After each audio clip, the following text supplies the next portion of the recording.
ہاتھ بس ات تک محدود رہ گیا ہے کہ ختم شریف پڑھ لیا، 11ویں شریف کا کھانا کھا لیا، اور جب 11ویں والے پر بمباری ہو رہی تو چپ کر کے خاموش سب بیٹھ گئے۔ 11ویں شریف دیتے رہتے، 11ویں شریف پکاتے رہتے، 11ویں شریف کھاتے رہتے۔ سبحان اللہ، کرنی چاہیے، بڑی برکت ہے، ہم خود کرتے ہیں، حاضر بغداد شریف بھی ہوتے ہیں، لیکن جب 11ویں والے پیر کے مزار پر بمباری ہو رہی تھی تو لوگ بیچارے خاموش ہو گئے تھے، کچھ نہیں بول رہے تھے۔ کیوں؟ اس لیے کہ حکومت ناراض ہو جاتی اور امریکہ ناراض ہو جاتا۔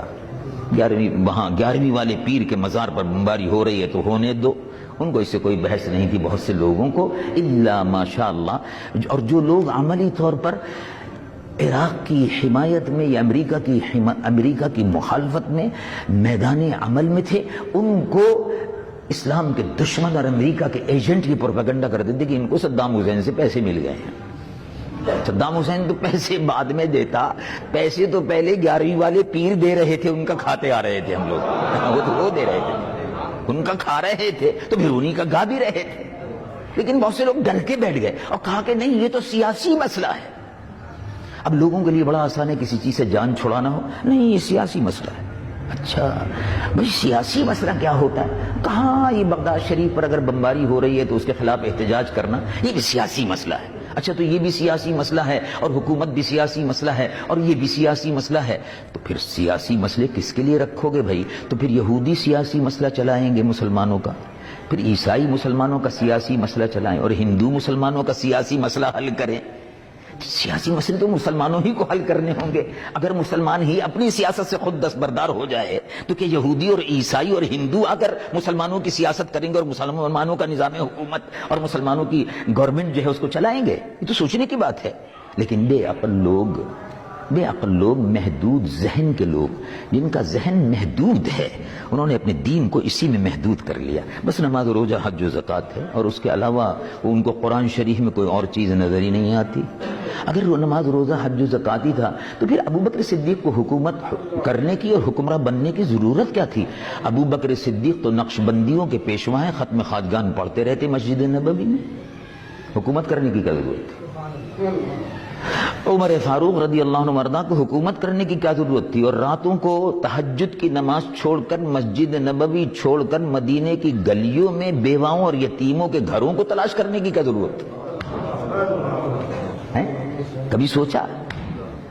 عثمان غنی، علی مرتضی، یہ خلفائے راشدین تھے، یہ مصلی پر کھڑے ہو کر نماز بھی پڑھاتے تھے، اور جیسے رسول اللہ صلی اللہ علیہ وسلم رات کو تہجد پڑھتے تھے، صحابہ تہجد پڑھتے تھے، اب دل میں جب عمل کا وقت ہوتا تھا تو میدان بدر میں جہاد کے لیے کود پڑتے تھے۔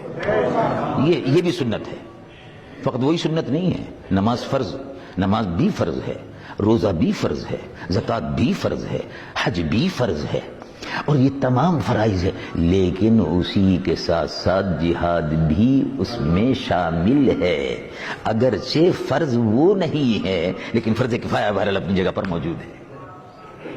بہرحال بات یہاں سے چلی تھی کہ ایران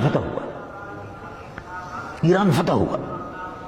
اب دیکھو، اگر کوئی آدمی ممبر پر بیٹھ کر کوئی آج کل کے زمانے میں سیاسی گفتگو کرنے لگے کہ فلاں جگہ مسلمانوں پر مظالم ہو رہے ہیں، فلاں جگہ مسلمانوں کے ساتھ یہ زیادتی ہو رہی ہے، تو بعد میں مقتدی اور مسلی میں اپنی متشرع حیثیت کے حاضر ہوتے ہیں، امام صاحب آپ نے بڑی سیاسی تقریر کر دی، کیا ضرورت تھی ذکر کرنے کی؟ چیچنیا، پتہ نہیں چیچنیا کہاں ہے، اخبار ہی نہیں پڑھتے، بے وقوف جاہل، اخبار نہیں پڑھتا، اس کو جغرافیے کا پتہ نہیں کہ چیچنیا کہاں ہے، مسلمانوں کے حال سے بے خبر ہے۔